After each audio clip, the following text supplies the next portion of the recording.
अभी हमारा जो नेक्स्ट पॉइंट आ जाता है वो आ जाता है षड रस प्रकरण, जिसको क्या है कर्म, ठीक है ना। इनके क्या है कर्मों के बारे में, जो रस है उनको क्या है एक एक करके हम उसके गुण और कर्म क्या है वो पढ़ेंगे। तो सबसे पहले आ जाता है कि श्लोक का नंबर आप देखिए 39 पे, उसमें लिखा हुआ है कि सौम्यो खल, ठीक है ना, अंतरिक्ष प्रभाव है। तो उन्होंने बोला कि आकाश से उत्पन्न होने वाला जो जल होता है, ठीक है, तो अंतरिक्ष मीन्स आकाश हो गया, ठीक है ना। आकाश से जो उत्पन्न वाला जो जल होगा तो वो कैसा होगा, वो सौम्य होगा, ठीक है। उसके बाद उन्होंने बोला कि उसकी प्रकृति कैसी होगी, तो उन्होंने बोला प्रकृति शीता है, ठीक है ना, शीत होगी। लाघव, तो लाघवश्च तो मीन्स की लघु होगी। अव्यक्त रसश्च, तो अव्यक्त रस वाली होती है, ठीक है। जो कि आकाश से जो उत्पन्न होने वाला जो जल होता है वो सौम्य होता है, शीत होता है, लघु और अव्यक्त रस होता है, ठीक है। इस प्रकार से जल तभी आकाश से नीचे गिरता है और गिरने पर ये क्या है, पंच महाभूत के जो विकार होते हैं उन गुणों से युक्त हो जाता है। इसमें लिखा हुआ है पंच महाभूत गुण संवित। तो इसमें ये बोला गया कि जब वो नीचे गिरता है, ठीक है, तो वो पंच महाभूत के कांटेक्ट में आता है। तो जैसे कांटेक्ट में आता है तो उनके जो सारे गुण होते हैं वो उसी में आ जाते हैं, ठीक है ना। स्थावर और जो जांगम प्राणियों को क्या है ये तृप्त करता है, ठीक है। तो ये चीज़ें आपको ध्यान रखनी है। सबसे पहले अव्यक्त रस होता है, लघु होता है, शीत होता है और क्या है ये सौम्य होता है, ठीक है ना। उसके बाद नेक्स्ट अगला आ जाता है कि जो हमारे रस भौतिक जो पंच संगठन है उसके बारे में बताया गया। पंच भौतिक के साथ रस का संगठन बताया गया। तो उन्होंने बोला कि इन 6 रसों में क्या है, सोम रस की क्या होती है, प्रधानता होती है। ये चीज़ का ध्यान रखना। इन्होंने बोला हुआ है सोम गुण, ठीक है ना, सोम गुण अतिरेकता मधुरो। तो उन्होंने बोला सोम गुण की क्या है, प्रधानता से क्या है, मधुर रस की क्या है उत्पत्ति होती है, ठीक है। तो यहाँ पर क्या है इन्होंने वो दिए गए हैं, कौन से 6 जो रस हैं वो बताए गए हैं। तो कौन से हैं, मधुर, अम्ल, लवण, कटु, तिक्त, कषाय। ये क्या है 6 प्रकार के रस बताए गए हैं। तो ये 6 प्रकार के जो रस हैं उसको क्या है, जो इसके महाभूत है उसको क्या है हमने याद करना है। तो उसको याद करने का सबसे अच्छा तरीका ये है, अगर आप इसको याद कर लोगे, जैसे कि मधुर है जल प्लस पृथ्वी है, अम्ल है पृथ्वी प्लस सोम है, लवण है जल प्लस अग्नि है, कटु, तिक्त और कषाय, ऐसे करके हैं, ठीक है। तो आपको कैसे याद करना, अगर आप क्या है, जैसे पंच महाभूत है, अगर आपको सीरियल ऑर्डर में याद करते हैं, जैसे कि आकाश, वायु, अग्नि, जल, पृथ्वी, तो जो आकाश होगा उसको क्या मान लेना, उसको हमने 1, ठीक है। उसके बाद वायु, आकाश वायु है ना तो 2, ठीक है ना। आकाश वायु अग्नि, तो अग्नि, तो वो कितना हो जाएगा 3, ठीक है ना। तो ऐसे करके हमने उसको 5 तक टोटल सीरियल काउंट कर लिए, ठीक है। उसके बाद सबसे पहले आता है मधुर। तो मधुर के लिए क्या आएगा, वो आएगा 54, क्या आएगा 54। तो 54 कौन सा है, तो 5 नंबर पे आ जाएगा हमारा पृथ्वी और 4 नंबर पे क्या आ जाएगा जल। देखो जल और पृथ्वी दोनों दिया हुआ है, ठीक है। अब अमल में आएंगे तो अमल में आ जाएगा 53, क्या आ जाएगा 53, ठीक है ना। याद करने के लिए देख लेना क्या आ जाएगा 53 है, ठीक है ना, 53 है। तो उसी तरह आपको ये याद करने सारे। तो पहला आ जाता है 54, दूसरा आ जाता है 53, ठीक है। तीसरे नंबर पे आ जाता है 43, ठीक है। ये आपको याद, जैसे अगर 53 आएगा तो उसमें 54 आएगा तो उसमें क्या आ जाएगा, उसमें आ जाएगा पृथ्वी और जल। 53 है तो पृथ्वी और अग्नि, 43 है तो जल और अग्नि, ठीक है। तो ऐसे करके क्या आपको याद हो जाएगा। उसके बाद देखो 53, 43, उसके बाद 23 है, ठीक है, 21 है और 25 लास्ट में, ठीक है।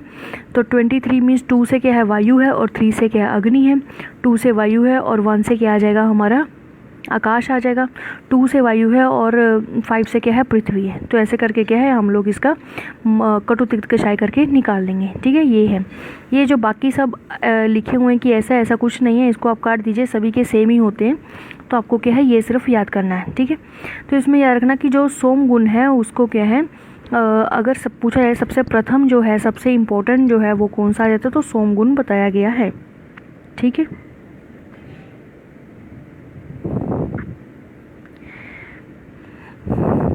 उसमें एक चीज़ याद रखना, जो लवण है ना, लवण के लिए रिगार्डिंग है, लवण में जो नागार्जुन ने बताया है वो याद रखना कि लवण में नागार्जुन ने क्या बताया है, आर्ज की अर्जुन, ठीक है, नागार्जुन से आर्ज की अर्जुन। तो उससे याद करना कि आर्ज, अ से अग्नि, जे से जल, ठीक है ना, अग्नि और जल तो किसकी है, ये लवण में बताया गया। लवण में वैसे बताया गया तो वो कौन सा बताया गया है, दैट इज़ 43, तो जल प्लस क्या डाला हुआ है, अग्नि डाली हुई है, लेकिन उन्होंने क्या है, उन्होंने एज अ रेफरेंस मतलब प्रेफरेंस दी हुई है, किसको फर्स्ट नंबर पे रखा हुआ है, तो उन्होंने क्या है, अग्नि को पहले रखा है और जल को बाद में रखा है। ठीक है, ये भी चीज़ें कई बार पूछ ली जाती हैं। ठीक है,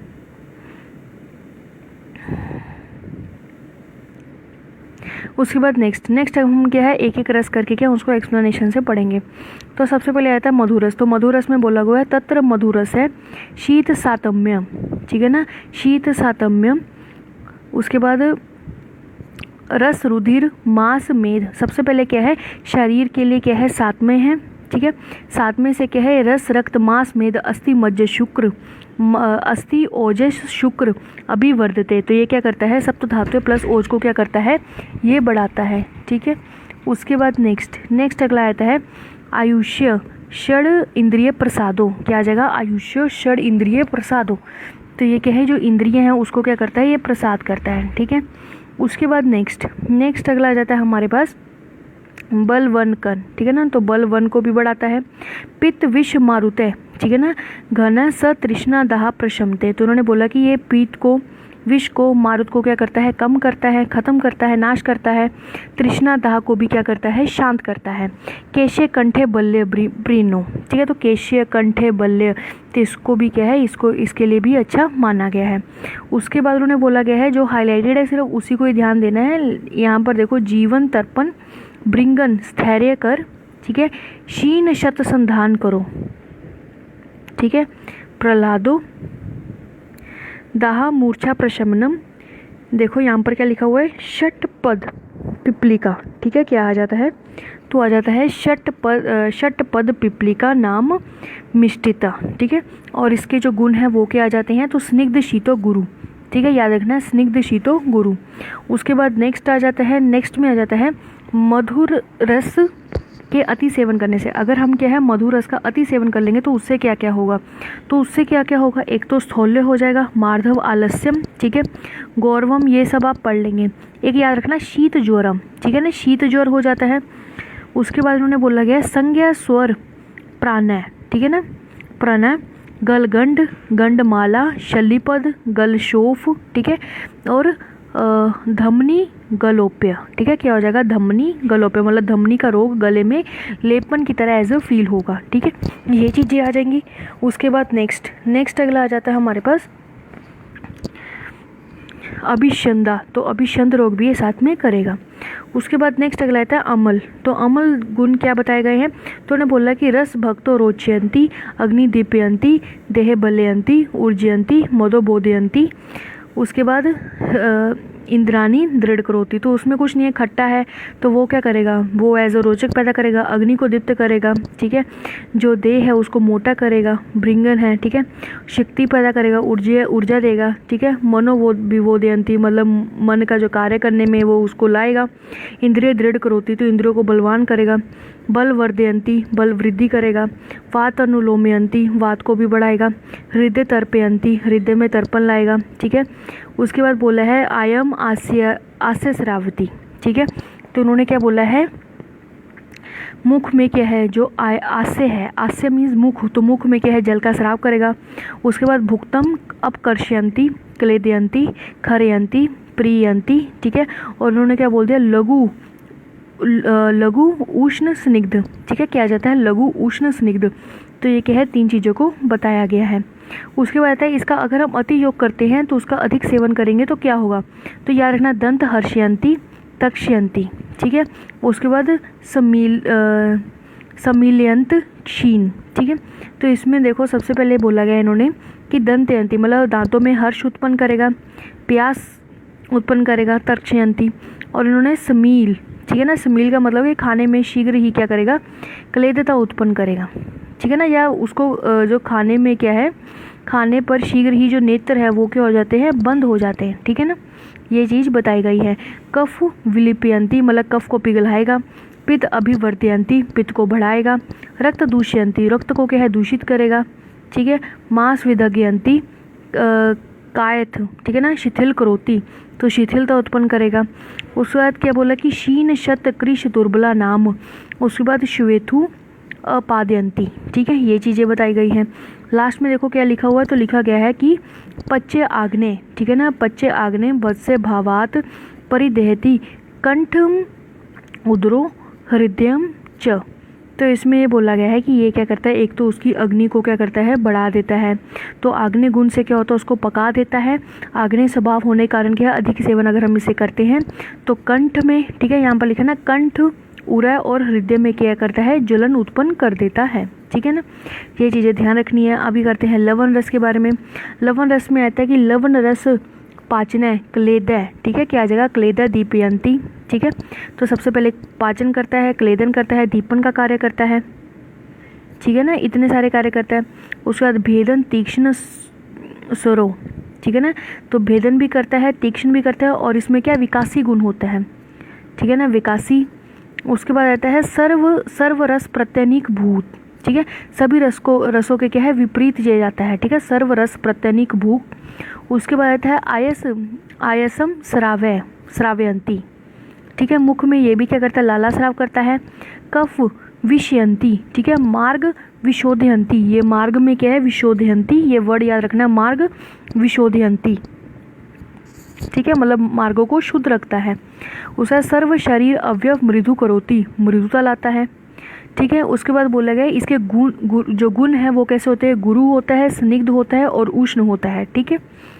उस वक्त अगर हम लवण को अधिक मात्रा में ले लेते हैं तो उससे क्या क्या होगा, तो उससे पित्त कोपयंती, रक्त वदयंती, तक्ष्यंती, याद रखना है, जो हमने अमल में पढ़ा था वो रक्त दूष्यंती था, इसमें जो रक्त है वो क्या है, वर्धयंती है, ठीक है। उसके बाद कृष्णंती मासनी, ठीक है, पगालयंती, कुष्ठानी, विषवर्धयंती, स्फोटन शोफम स्फोटयंती, ठीक है। उसके बाद क्या है, पुंसवन हंती, ठीक है, उसमें हमने क्या पढ़ा था, इंद्रिय दृढ़ करोती, और इसमें क्या आ जाता है, इंद्रियां जो है वो क्या हो जाती हैं, उपरानी, ठीक है। तो इट मीन्स क्या आ जाता है कि जो इंद्रियां हैं उसकी शक्ति में क्या आ जाती है, रुकावट, अवरुद्ध, मतलब रुकावट कर देता है। उसके बाद बलि पालित्य खालित्य, ठीक है ना, इसमें क्या आ जाता है कि वो झूरियाँ पड़ना, पालित्य, खालित्य, ऐसी चीज़ों को क्या है, उत्पन्न करता है। उसका लोहित पीत, अम्ल पीत, ठीक है, क्या क्या आ जाता है, लोहित पीत, अम्ल पीत, रक्त पीत आ गया, अम्ल पीत आ गया, विसर्प लिखा हुआ है उसके बाद आता है इंद्रलुप्त आदि विकारों को क्या है, वो उत्पन्न कर देता है, ठीक है ना। ये चीज़ें क्या है, बताई गई हैं। उसके बाद नेक्स्ट अगला आता है कटु रस में क्या है, गुण कर्म। तो कटु रस में क्या क्या चीज़ें होंगी, तो उन्होंने बोला गया है अगर कटु रस का हम सेवन करते हैं तो उसके क्या क्या गुण हैं, तो गुण कह लो या फिर गुण कर्म है, जो भी है। तो इसमें बताया गया कि रसो वक्र शोधयंती, उसमें था मार्ग विशोधयंती, तो इसमें है रसो वक्र शोधयंती। उसमें था इसमें क्या है, भक्त शोषयंती। घ्राण श्रावयंती, इसमें घ्राण है, घ्राणम, वहाँ आयस था, यहाँ घ्राण है, ठीक है। उसके बाद क्या है, उसके बाद यहाँ पर आता है स्फोटन इंद्रियोनी, ठीक है ना, इंद्रियानी, तो इंद्रियों में क्या है, स्फोटन पैदा कर देता है, ठीक है।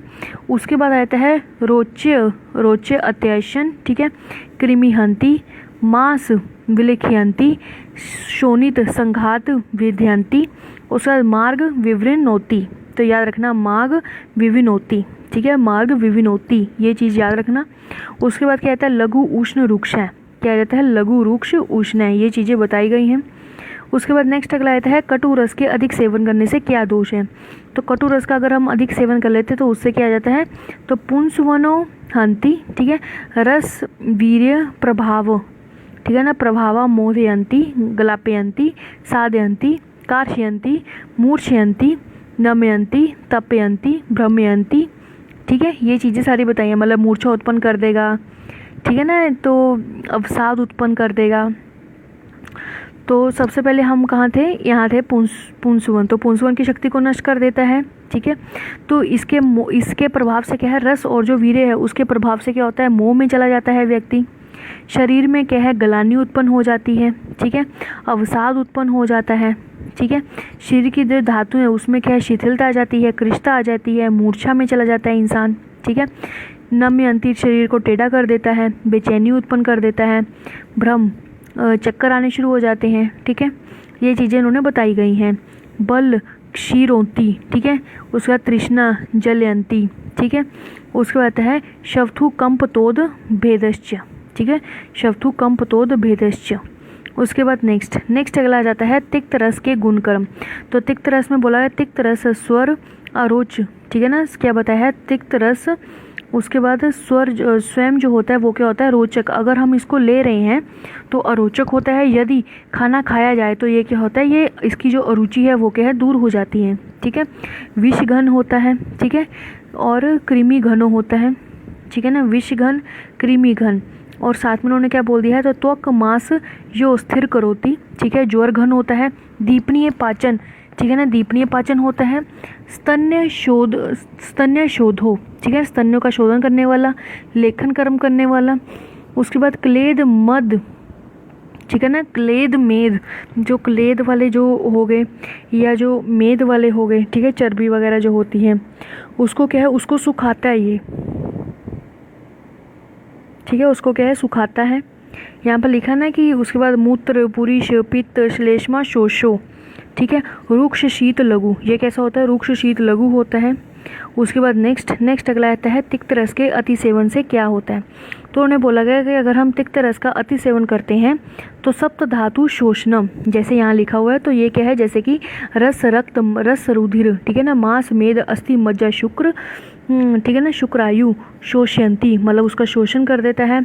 बल मार्दते, ठीक है।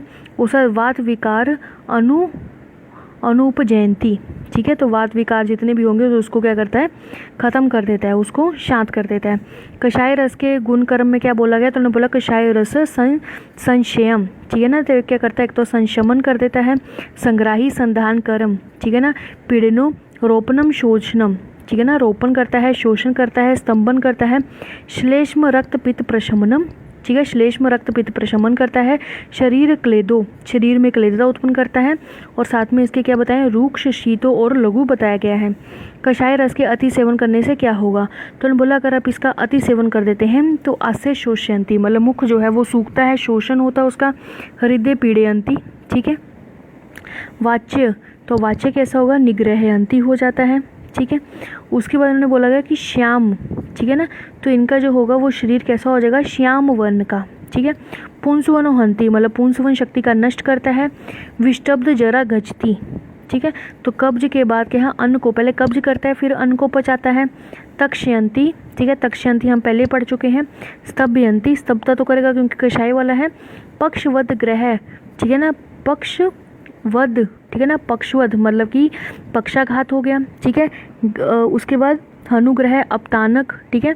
आदृत प्रभिष्यते, ठीक है, और ये क्या है, कटु तिक्त कषाय वाला ये होता है। वात विकारा अनुपजन्य यति, कटु तिक्त कषाय वाले जो होंगे वो सारे बताए गए हैं। उसके बाद नेक्स्ट अगला आता है सभी रसों के गुण कर्म के उपसहार क्या हैं। इसी प्रकार से बताए गए अलग अलग मिलाकर के है, मात्रा पूर्वकों के है, ठीक नियम अनुसार क्या है इसका प्रयोग करना चाहिए, ठीक है।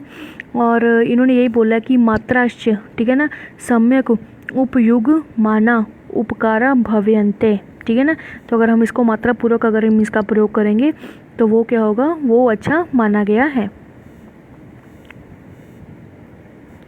उसके बाद नेक्स्ट अगला आ जाता है हमारे पास कि हम जो रसगुण वीर्य विपाक के संबंध के बारे में यहाँ पर बताया गया। तो उन्होंने बोला कि शरीरे, ठीक है ना, शरीरे वीर्य यद द्रव्यम मधु रस पाको, ठीक है, तो जो रस, जो द्रव्य रस और विपाक से मधुर होते हैं उनका जो वीर्य होता है वो कैसा होता है, तो शीत होता है। तदा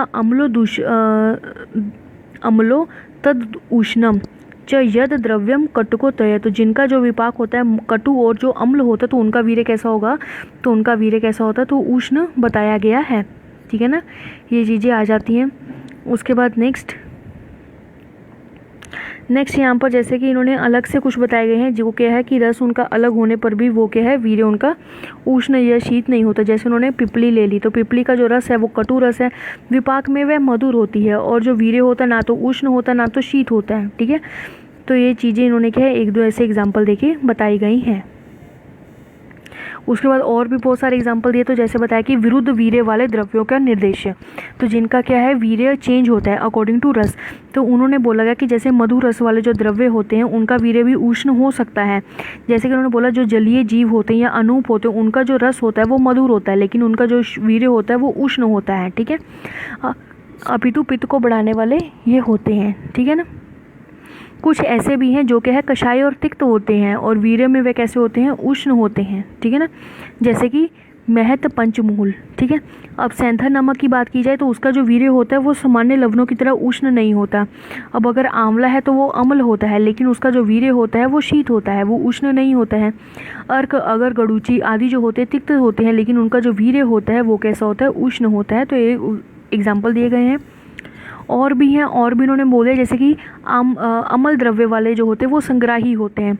कुछ अमल जो होते हैं वो मल का भेदन भी करते हैं, जैसे कि कैथ संग्राही है, लेकिन जो आंवला है वो भेदक कर्म करता है। कटु रस वाले जो होते हैं वो अवृश्य होते हैं, लेकिन जो पिपली है और जो सौंठ है वो क्या वृश्य होती है। ठीक है, अब कषाय रस वाले जो होते हैं सभी स्तंभक और स्तंभक कार्य करते हैं और शीतल होते हैं। ठीक है ना, लेकिन जो हरड़ है वो इसके बिल्कुल विपरीत आ जाता है। इसलिए रस के उपदेश में सभी द्रव्यों के गुण को नहीं समझना चाहिए। इस प्रकार से समान रहने वाले जो भिन्न भिन्न द्रव्य हैं उनको क्या है विभिन्नता दिखाई गई है। ठीक है ना, याद रखना जो विपाक है उसकी जो मौलिक देन है तो वो किसने दी है, तो वो दी है वाग्भट ने। अब देखो रसों के गुण के अकॉर्डिंग ना इन्होंने क्या है उसमें तरतम लगाया है। तरतम मीन्स क्या होता है, जैसे गुड बेटर बेस्ट होता है। ठीक है ना, तो वैसे क्या इन्होंने बताया कि कौन सा गुड है, कौन सा बेटर है, कौन सा बेस्ट है। ठीक है ना, तर तम यही होता है। अब यहाँ पर हमने एक तम तर और सामान्य ये लिखा हुआ है, स से क्या है सामान्य है। ठीक है, स से क्या है सामान्य है, मतलब ये गुड है स से सामान्य, फिर आ जाता है बेटर है, फिर तम जो है वो बेस्ट है। ठीक है, सबसे जो अच्छा होगा वो कौन सा होगा, तम की कैटेगरी में, मतलब जो सबसे डोमिनेंट है या प्रधान है। ठीक है, तो उसमें आपको कैसे देखना है, तो सबसे पहले आ जाता है हमारे पास शीत। ठीक है, शीत है, तो शीत में आपको कैसे याद करना, तो शीत के जो लोग होते हैं, जो कूल लोग होते हैं, तो वो कैसे रहते हैं, मस्त रहते हैं, मस्त, MST मस्त। ठीक है ना, मस्त के लिए हम ऐसे याद कर सकते हैं MST मस्त। तो म से आ जाएगा मधुर। ठीक है, तो हमने करना है मधुर, अम्ल, लवण, कटु, तिक्त, कषाय, उनके पहले पहले वर्ड ले लेंगे। तो M से मधुर, अ से लवण, ए से। ठीक है, लवण जो होगा वो उसका L से स्टार्ट होगा, कटु का K से स्टार्ट होगा, तिक्त का T से स्टार्ट होगा। अब कषाय का K से होना चाहिए, लेकिन K से तो कटु है, तो कषाय को S के नाम से डिनोमिनेट किया है। ठीक है, तो याद रखना कि क्या आ जाएगा कि मधुर MST है, तो मधुर आ जाएगा, कषाय आ जाएगा और तिक्त आ जाएगा। ठीक है, प्रधान पूछा जाए तो ये आएगा, मध्य में क्या आ जाएगा कषाय, और सबसे सामान्य में क्या है तो तिक्त है। ठीक है, उष्ण, तो उष्ण जो देखो जो भी गर्म खाना पीना खाता है, गर्म इन द सेंस कि जैसे कुछ लोग होते हैं वो इतना काम करते हैं लेकिन उनको क्या है बाद में ठंडा या बासी खाना मिलता है। कुछ लोग ऐसे होते हैं कि जो काम करते हैं या फिर जैसा भी है उनको खाना जो एकदम गर्म अच्छा मिलता है, तो हम बोलते हैं कि तू बड़ा लकी कि तुम्हें खाना बहुत जल्दी मिल गया या आराम से मिल गया। तो याद रखना है लक, LA के लक। ठीक है, LA के लक। ठीक है, तो लक से याद करोगे तो कैसा हो जाएगा, तो उन्होंने बोला है ल से लवण सबसे अच्छा है उष्ण में, ए से अम्ल आ जाएगा और के से कटु आ जाएगा। ठीक है, उसके बाद नेक्स्ट कहलाता है गुरु। अब गुरु है तो गुरु की मसल्स बहुत ज़्यादा होंगी, हैवी है तो उसकी मसल्स होंगी, तो म स ल, ऐसे अगर हिंदी में देखेंगे तो म श ल ऐसे करके बनता है। तो कैसे बन जाएगा, म से मधुर, ठीक है, स से कषाय और ल से लवण। ठीक है, उसके बाद नेक्स्ट अगला आता है लघु। लघु क्या होता है, बहुत छोटा, माइन्यूट। तो हम बोलते हैं ना तुम्हारी क्या औकात है, तुम्हारी तो औकात टके जैसे, टके के बराबर है, तो टका, TKA। तो टी से आ जाएगा तिक्त, के से आ जाएगा कषाय और ए से क्या आ जाएगा अम्ल। ठीक है, उसके बाद रुक्ष। तो रुक्ष कैसा होता है, तो सख्त होता है, क्या होता है तो सख्त होता है। स से क्या आ जाता है शीत आ जाता है, के से कषाय होता है, टी से तिक्त आ जाता है। ठीक है, उसके बाद नेक्स्ट अगला आता है स्निग्ध। तो स्निग्ध के लिए इन्होंने क्या बोला है, स्निग्ध के लिए इन्होंने बोला है माल, MAL माल। तो M से आ जाएगा मधुर, A से आ जाएगा अम्ल और ल से क्या आ जाएगा लवण। ये चीज़ें बताई गई हैं। उसके बाद नेक्स्ट है, तो नेक्स्ट में आ जाता है कि जो शुश्रुत है, ठीक है ना, शुश्रुत में क्या है अम्ल, रस में क्या है मधुर गुरु, और जो मध्य रस है उसमें क्या है उत्तम लघु माना गया है। ठीक है, तो शुश्रुत ने क्या किया, जो अम्ल रस को मध्यम गुरु माना है। अब गुरु का जो मध्यम है, ठीक है, गुरु जो हम पढ़ रहे थे, गुरु में हमने क्या पढ़ा था म स ल, तो यहाँ पर क्या आ जाएगा म स ल। इसके जो मध्यम में है उसको क्या है अम्ल माना है, मतलब ये कषाय नहीं माना है उन्होंने क्या मान दिया, तो उन्होंने माना है अम्ल। ठीक है, तो हम कैसे याद करेंगे OMG, जैसे AMG भी, ठीक है, तो OMG भी। तो ए से क्या आ जाएगा अम्ल। अम्ल मध्य का क्या है गुरु, मतलब समझ गए ना, अम्ल जो है वो किस में आएगा, मध्य के गुरु में आएगा। और जो कषाय है, कषाय को इन्होंने क्या उत्तम माना गया, किस में, लघु में। लघु में क्या माना गया, उत्तम। लघु में क्या रहता है, टका, टी के ए टका। तो जो कषाय है उसको मध्यम में रखा गया, तो उन्होंने बोला मध्यम में नहीं रखना है, किस में रखना है, तो फर्स्ट नंबर पे टी की जगह पे रखना है, तिक्त की जगह पर। तो याद रखना कुल, KUL कुल। तो कषाय को क्या है उत्तम में रखना है, किस में, लघु में। ठीक है, तो कुल और AMG ये किसके हैं, ये सुश्रुत में बताए गए हैं। उसके बाद नेक्स्ट पॉइंट चलते हैं।